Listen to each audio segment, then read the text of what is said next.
तो बच्चों, ये है बाल महाभारत कथा का भाग 2। पहले भाग में हमने किया भीष्म प्रतिज्ञा और देवव्रत, उनके किए थे प्रश्नोत्तर। आगे कहानी जैसे जैसे आगे बढ़ रही है उसमें आ रहा है अंबा और भीष्म के बारे में, विदुर, कुंती, भीम और कर्ण के बारे में। हमें कर्ण तक के प्रश्नोत्तर जो हैं वो इस भाग में हमें करने हैं। तो चलिए, हम जैसे जैसे कहानी आगे बढ़ते जाएगी उसी प्रकार से हम प्रश्नोत्तर करते जाएंगे।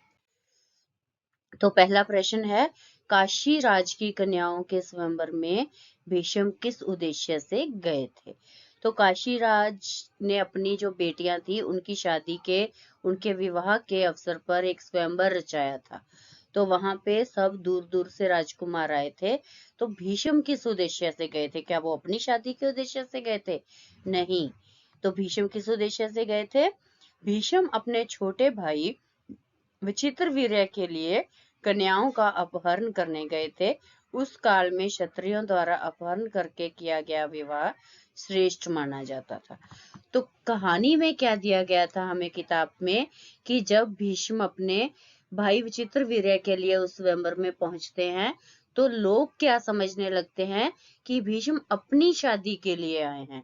तो वो ताने देने लगते हैं कि अब तुम्हारी प्रतिज्ञा का क्या, जो तुमने आजीवन वो अविवाहित रहने की प्रतिज्ञा ली थी, जिसकी वजह से तुम भीष्म कहलाए थे, उस प्रतिज्ञा का क्या हुआ? अब तुम स्वयंवर में शादी करने पहुंच गए हो। तो लोगों की इन बातों से जो था भीष्म बहुत दुखी हो गए थे। तो उन्होंने क्या किया था, उन्होंने काशी राज की जो कन्याएं थी उनका अपहरण कर लिया था। तो अपहरण करके वो उनको अपने राज्य में ले आए थे। अंबा ने एकांत में भीष्म से क्या कहा? अब अंबा का जिसका अपहरण किया था उसने भीष्म से क्या कहा कि गांगे, गांगे होता है गंगा के पुत्र, मैं शोभ देश के नरेश शाल को मन ही मन में अपना पति मान चुकी हूँ। तो उसने सच्चाई बता दी कि जब मेरा स्वयंवर रचा गया था तो वहां जो शाल्व जो आए थे, शोभ देश के जो राजकुमार शाल्व आए थे, उनको मैं पहली नजर में देखते ही उस राजकुमार को मैं मन ही मन अपना पति जो है वो मान चुकी हूँ। तो इस स्थिति में आप जो भी उचित समझे वो निर्णय ले। आप मेरा अपहरण करके ले आए हैं, लेकिन मैंने आपको सच्चाई बता दिया है कि मैं उसको अपना पति मान चुकी हूँ। अब आपको जो उचित लगता है आप वही फैसला लीजिए। तपस्वी तपस्वी ब्राह्मणों ने अंबा को क्या सलाह दी?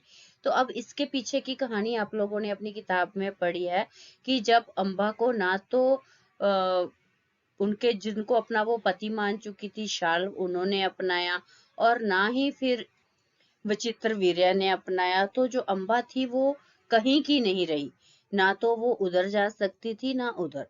तो ऐसे में फिर अंबा थी जो वो भीष्म को अपना दुश्मन समझने लगी थी कि इसकी वजह से मेरी जो जिंदगी है वो खराब हो गई है।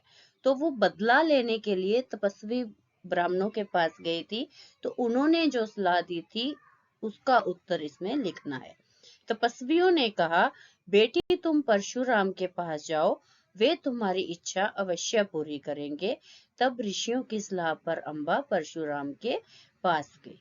तो तपस्वियों ने परशुराम के पास जाने की यह सलाह दी थी।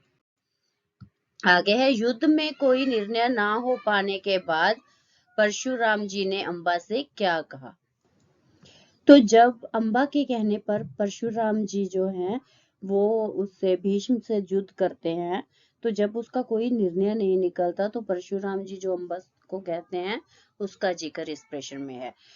तो क्या कहा परशुराम जी ने अंबा से? जो कुछ मेरे वश में था कर चुका, अर्थात जो मैं कर सकता था इस युद्ध में वो मैंने सब करके देख लिया। अब तुम्हारे लिए यही उचित है कि तुम भीष्म की ही शरण ले लो, कि तुम अब उसकी शरण में चली जाओ। अब जो वो तुम्हारे लिए फैसला करे तुम उसको मान लो। भीष्म पितामह ने शिखंडी के साथ युद्ध क्यों नहीं किया? अब शिखंडी के बारे में भी आपने पढ़ लिया कि जब अंबा बदला लेने के लिए इतनी व्याकुल हो जाती है, उसको कोई रास्ता नहीं मिलता, तो वो भक्ति में कठिन तपस्या में बैठ जाती है और अपना जो रूप है वो शिखंडी में परिवर्तित कर लेती है, एक मर्द में, एक जो है पुरुष का वो रूप धारण कर लेती है। तो भीष्म पितामह ने शिखंडी के साथ युद्ध क्यों नहीं किया? क्योंकि भीष्म पितामह को पता था कि ये अंबा ही है, इसलिए वो एक नारी के ऊपर हाथ नहीं उठा सकते थे, तो उन्होंने उनके साथ जो है वो युद्ध नहीं किया। विदुर कौन थे? अब देखिए, अंबा और भीष्म के बाद हमारी किताब में जो आया है वर्णन, वो विदुर का आया है, तो हम उसके विषय में ही प्रश्न उत्तर करेंगे। विदुर कौन थे? सबसे पहले विदुर विचित्र वीर्य की रानी अंबालिका की दासी के पुत्र थे। जो विचित्र वीर्य की रानी अंबालिका थी, उनकी जो नौकरानी थी, उसके जो बेटे थे वो थे विदुर। विदुर किस क्षेत्र के विद्वान थे? विदुर धर्मशास्त्र व राजनीति के विद्वान थे। विदुर नीति उनका प्रसिद्ध ग्रंथ है, तो उनको धर्मशास्त्र और राजनीति की थी जो जानकारी, वो बहुत ज्यादा थी, उसमें उन्होंने निपुणता हासिल की हुई थी। आगे है धृतराष्ट्र के यहाँ विदुर किस पद पर थे? तो हमें ये भी कहानी में बताया गया है कि विदुर जो थे वो धृतराष्ट्र के प्रधानमंत्री थे। युधिष्ठिर ने विदुर की सलाह को सुनने के बाद विदुर को क्या उत्तर दिया? युधिष्ठिर ने विदुर से कहा कि एक तो मैं महाराज धृतराष्ट्र की आज्ञा का उल्लंघन नहीं कर सकता, और दूसरा युद्ध या खेल की चुनौती को अस्वीकार करना धर्म के विरुद्ध है।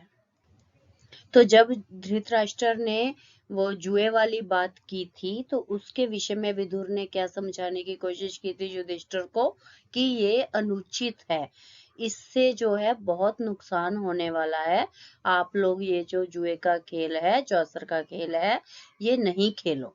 तो युधिष्ठिर ने विदुर से कहा था कि मैं महाराज धृतराष्ट्र की जो आज्ञा है उसका उल्लंघन नहीं कर सकता हूँ, और युद्ध या खेल की चुनौती को मैं अस्वीकार भी नहीं कर सकता हूँ, क्योंकि ये मेरे धर्म के विरुद्ध है। तो आगे कहानी आई है कुंती की। तो उसका प्रश्न बनता है, पृथा किसकी पुत्री थी? पृथा यदु वंश के प्रसिद्ध राजा सुरसेन की पुत्री थी। पृथा का नाम कुंती कैसे पड़ा? तो पृथा का नाम कुंती कैसे पड़ा था कि जो सुरसेन थे, जो कुंती के पिताजी थे, उन्होंने अपनी बेटी को किसको गोद दे दिया था? अपने फुफेरे भाई कुंती भोज, क्योंकि उनके कोई भी संतान नहीं थी, तो उन्होंने, सुरसेन ने ये कहा था कि मेरे जो भी संतान पैदा होगी वो मैं आपको गोद दे दूंगा। तो जैसे ही पृथा नाम की बच्ची पैदा हुई, तो सुरसेन ने उसे किसे गोद दे दिया? कुंती भोज को। तो कुंती भोज के यहाँ पहुंचने पर पृथा का जो नाम था, वो अपने, जिन्होंने उसे गोद लिया था, उनके नाम पर कुंती पड़ गया। सूर्य के संयोग से उत्पन्न बालक का कुंती ने क्या किया? अब कुंती को क्या था? एक वरदान मिला हुआ था ऋषि से कि तुम जिसे भी ध्यान करके संतान मांगने की कोशिश करोगी, संतान को मांगोगी, तुम्हें उसके जैसी ही संतान जो है मिल जाएगी। तो कुंती को सूर्य के संयोग से जो संतान उत्पन्न हुई थी, उसको लोक लाज के डर से एक पेटी में बड़ी सावधानी के साथ बंद करके गंगा में बहा दिया, कि सूर्य के संयोग से उसको एक बालक पैदा हुआ था, लेकिन वो अविवाहित थी, तो उसको डर था कि लोग क्या कहेंगे, तो इसीलिए उसने पैदा हुए बालक को नदी में बहा दिया था। तो आगे प्रश्न है, कर्ण का लालन पालन किसने किया था? तो बच्चों, कर्ण वही बच्चा था जिसको जो कुंती ने पेटी में बंद करके गंगा में बहा दिया था। तो अब गंगा में बहाने के बाद उस बच्चे को जिसने उठाया, वही उसका लालन पालन करेगा। तो किसने उठाया था? एक अधिरथ नाम का सारथी था, जिसके घर में कोई संतान नहीं थी। उसने जब बच्चे को गंगा नदी में देखा, तो उसने उस पेटी को निकाला, बच्चे को अपने घर ले गया और अपने ही पुत्र के रूप में उसका पालन पोषण किया। पांडु की पत्नियों के नाम बताइए। पांडु की 2 पत्नियां थी, कुंती व माद्री। माद्री पति के साथ सती क्यों हो गई? माद्री स्वयं को पति की मृत्यु का कारण मानती थी, इसलिए वह पति के साथ सती हो गई, क्योंकि पांडु को एक श्राप मिला था ऋषि दंपत्ति से कि वो जब भी संभोग करने की कोशिश करेंगे तो उनकी मृत्यु हो जाएगी। तो माद्री को लग रहा था कि मेरे ही कारण जो है वो मेरे पति की जो मृत्यु हुई है, इसलिए वो उसने अपने आप को अपने पति के साथ ही सती कर लिया। दुर्योधन भीम से वैर भाव क्यों रखता था? दुर्योधन के भीम के प्रति वैर भाव के नियमन कारण थे, बहुत सारे कारण थे कि वो भीम से था जो वो ईर्ष्या करता था, जलन करता था। खेलों में भीम दुर्योधन व उसके भाइयों को खूब तंग किया करता था, क्योंकि भीम था वो शुरू से ही बचपन से ही एक कुशल योद्धा की तरह था। तो वो जो दुर्योधन थे और उसके भाई थे, उनको बहुत तंग करता था। अस्त्र विद्या व अन्य विद्याओं में पांडव कौरवों से आगे रहते थे। अब कौरव थे जो उनको जो शिक्षा दीक्षा मिली थी, वो उसको बहुत अच्छे से ग्रहण नहीं करते थे। इस वजह से जो पांडव थे हमेशा आगे रहते थे। दुर्योधन सोचता था कि भीम के मरने पर युधिष्ठिर व अर्जुन आदि को कैद करके बंदी बना लेंगे और सारे राज्य पर अपना अधिकार हो जाएगा। तो एक कारण ये भी था कि वो भीम से वैर भाव रखता था, कि उसे राज्य का लालच था, कि अगर हम भीम को मार देंगे तो जो उसके पीछे उसके भाई हैं उनको हम बंदी बना लेंगे और जो सारे का सारा राज्य है वो हमें मिल जाएगा। भीम को मारने की दुर्योधन ने क्या योजना बनाई? तो हमने किताब में कहानी में पढ़ा है कि किस प्रकार दुर्योधन ने भीम को मारने की जो कोशिश थी वो की थी। दुर्योधन ने पांडवों को जल क्रीड़ा का न्योता दिया। दुर्योधन ने सारे पांडव भाइयों को जल क्रीड़ा अर्थात जो जल में खेले जाने वाले खेल होते हैं उनको खेलने के लिए आमंत्रित किया कि चलो मिलकर खेलते हैं। खेलने व तैरने से थकने के बाद सभी को भोजन कराया गया। तो उन्होंने ऐसा दिखाने की कोशिश की कि हम आप सब एक ही हैं, हम सब भाई भाई हैं, एक साथ खेले, एक साथ खाया। दुर्योधन ने चालाकी से भीम के भोजन में विष मिला दिया। जब खाना खाया जा रहा था तो दुर्योधन वैर भाव तो रखता ही था, तो उसने भीम का जो भोजन था उसमें जहर मिला दिया। भोजन करके सब अपने डेरों में सोने के लिए चले गए। तो जो उन्होंने सोने की व्यवस्था की थी, सब भोजन करने के बाद, क्योंकि वो खेल खेलते हुए इतना थक चुके थे कि सब अपने अपने डेरों में सोने के लिए चले गए। किंतु भीम के तो खाने में जहर मिला हुआ था, तो उसको जहर का असर हो रहा था, तो वो गंगा नदी के तट पर ही गिर गया, बेहोश हो गया। ऐसी हालत में दुर्योधन ने भीम के हाथ पैर बांधकर उसे गंगा में बहा दिया कि अब वो नशे में जहर के असर में तो है ही, तो अब ये बाहर निकल नहीं पाएगा, तो इस प्रकार इसकी मृत्यु हो जाएगी। तो उन्होंने उसके हाथ पैर बांधकर गंगा में बहा दिया। कुंती को अंदर ही अंदर क्या चिंता सता रही थी? कुंती थी पांडवों की माता। तो कुंती को अंदर ही अंदर यह चिंता सता रही थी कि दुर्योधन उसके पांडवों को किसी प्रकार का दुख ना पहुंचाए, क्योंकि दुर्योधन की जो मन की स्थिति थी, जो वैर भाव वाला उसका स्वभाव था, वो उसके बारे में सब जानते थे, कुंती भी जानती थी। तो उसको चिंता थी कि मेरे पांडव पुत्रों को ये नुकसान पहुंचाएगा। तो आगे है भीम के चरित्र की विशेषताएं। ये भी बहुत महत्वपूर्ण प्रश्न है। जो भीम चरित्र है वो बहुत ही महत्वपूर्ण है महाभारत में। तो उसके चरित्र की जो विशेषताएं हैं उनको करते हैं। भीम महाभारत के प्रमुख पात्रों में से एक है। महाभारत के अद्वितीय योद्धा महाबली भीम की बल और पौरुष में तुलना करने वाला उस समय कोई नहीं था, कि जिस समय भीम थे उस समय भीम के बराबर का कोई भी नहीं था। इनका जन्म वायुदेव के अंश से हुआ था। तो आपको जैसे कहानी पता है कि कुंती को एक वरदान मिला हुआ था, जिसके फलस्वरूप पांचों पांडव थे जो वो पैदा हुए थे। तो वायुदेव के अंश से भीम पैदा हुआ था। इनके जन्म का समय ये आकाशवाणी हुई थी कि यह कुमार बलवानों में सर्वश्रेष्ठ होगा।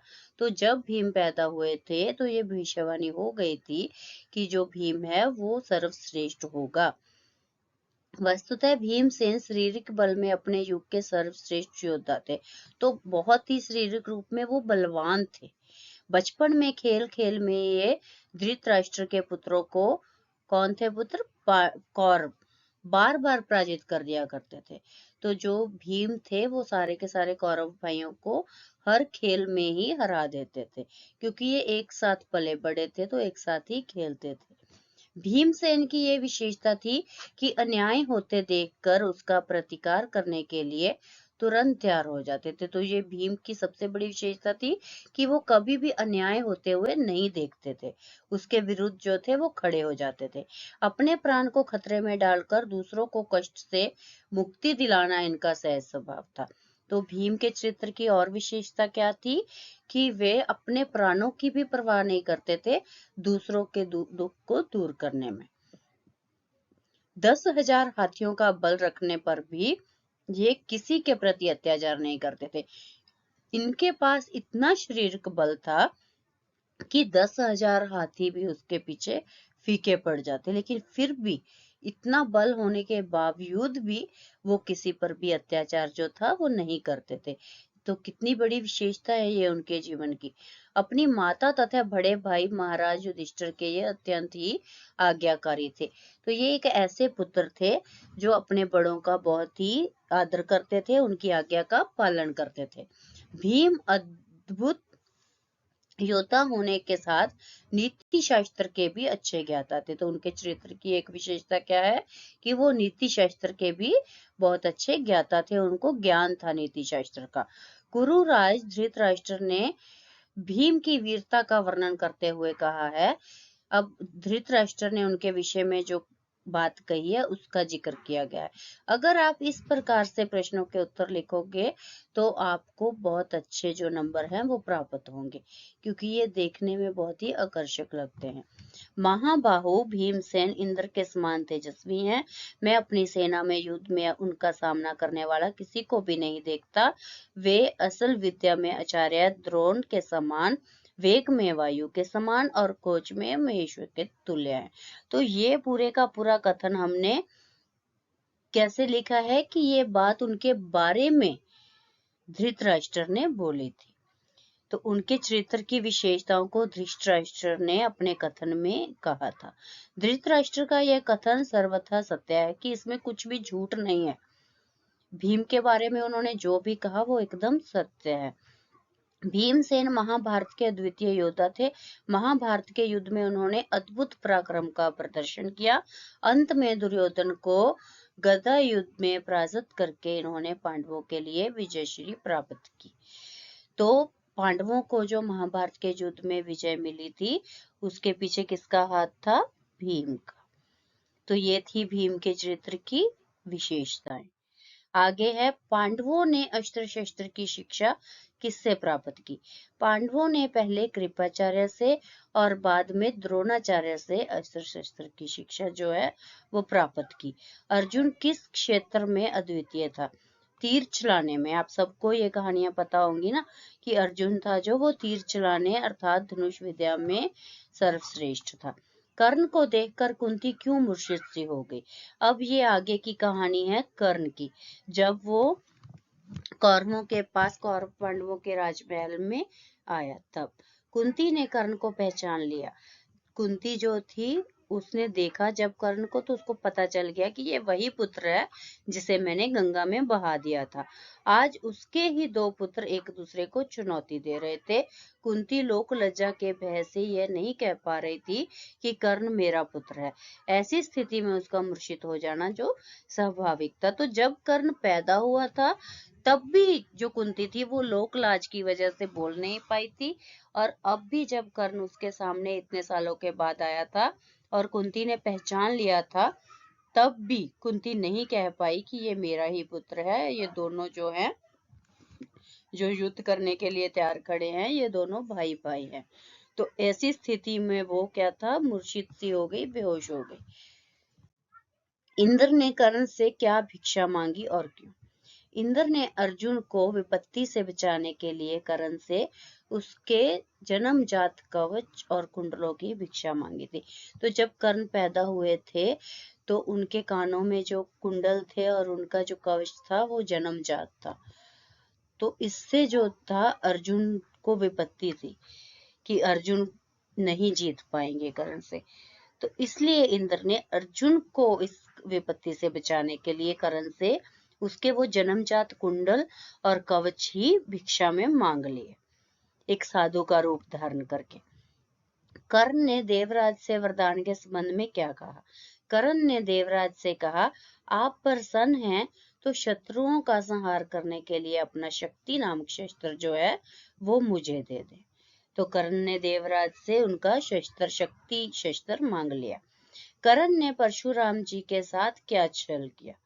तो अब कर्ण थे जो वो एक सारथी के घर में पले बड़े थे, तो उनको जो थी शिक्षा दीक्षा थी जो वो परशुराम जी से लेनी थी, लेकिन परशुराम जी थे जो वो सिर्फ ब्राह्मणों को ही शिक्षा देते थे। तो कर्ण ने क्या किया, परशुराम जी से ब्रह्मास्त्र सीखने की इच्छा से कर्ण ने उनके पास ब्राह्मण के वेश में गए और प्रार्थना की कि उसे शिष्य स्वीकार करने की कृपा करे। तो कर्ण ने झूठ बोला कि मैं भी एक ब्राह्मण पुत्र हूँ। परशुराम जी ने उसे ब्राह्मण समझकर शिष्य बना लिया। इस प्रकार छल से कर्ण ने ब्रह्मास्त्र चलाना सीख लिया। कर्ण की मृत्यु कैसे हुई।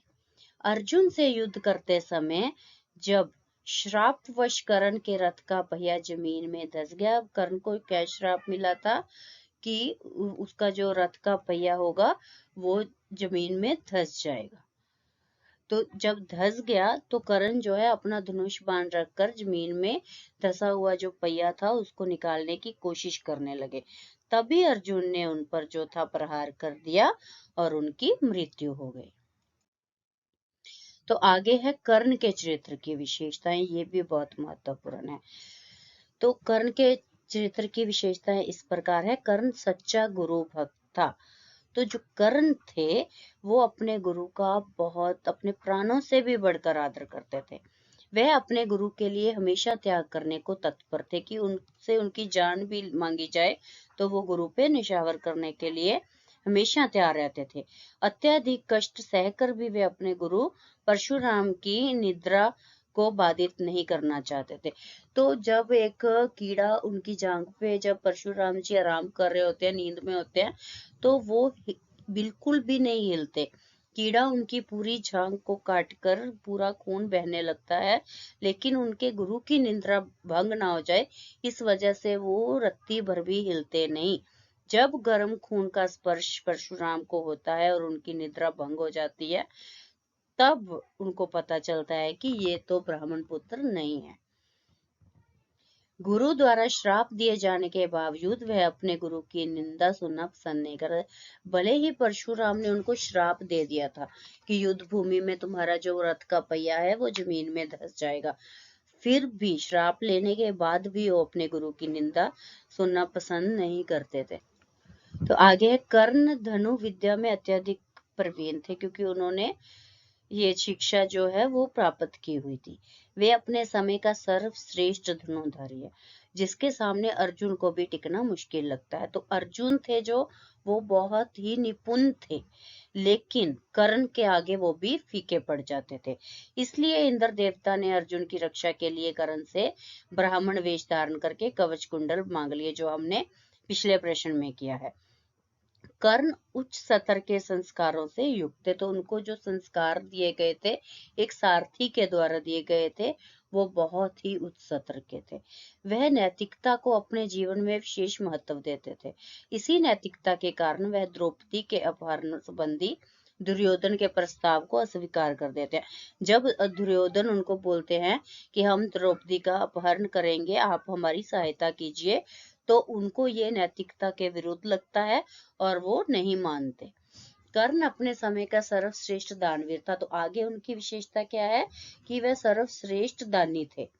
युद्ध में अर्जुन की विजय को सुनिश्चित करने के लिए इंद्र ने कवच कुंडल मांगे, तो उनको पता भी था कि ऐसा करने से जो मेरा जीवन है वो खतरे में पड़ जाएगा, लेकिन फिर भी उन्होंने दान दे दिया क्योंकि किसी ने उनसे ये चीज दान में मांग ली थी। इतना ही नहीं, युद्ध भूमि में मृत्यु शैया पर पड़े कर्ण ने श्री कृष्ण द्वारा ब्राह्मण वेश में सोना दान में मांगने पर कर्ण ने अपने सोने का दांत उखाड़ कर दे दिया। कि जब कर्ण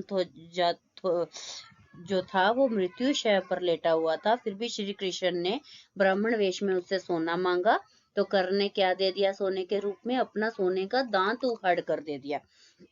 कर्ण एक महान योद्धा है, वह एक सच्चा महारथी। वह अर्जुन के रूप में अपनी बाण वर्षा से पीछे धकेल देता है जिस पर स्वयं भगवान श्री कृष्ण बैठे थे। वो इतने महारथी थे कि वो श्री कृष्ण जिसके ऊपर बैठे हुए थे वो उसको पीछे धकेल देते हैं। नारी जाति के प्रति कर्ण में गहरी निष्ठा एवं श्रद्धा, जैसे हमने पहले पढ़ा कि उन्होंने द्रौपदी का अपहरण करने की बात थी जो वो बात नहीं मानी थी, तो इससे सिद्ध होता है कि वो नारी के प्रति कितना आदर रखते थे। वह नारी को विधाता का वरदान मानते हैं। कर्ण अपने जीवन के अंत समय तक अपने मित्र दुर्योधन, अब नारी के बाद क्या है, उनकी मित्रता के विषय में भी जानकारी दी गई है कि ये भी उनकी एक विशेषता थी कि कर्ण अपने जीवन के अंत समय तक अपने मित्र दुर्योधन के प्रति गहरी निष्ठा रखते हैं, तो वो कभी भी मित्रता छोड़ते नहीं है।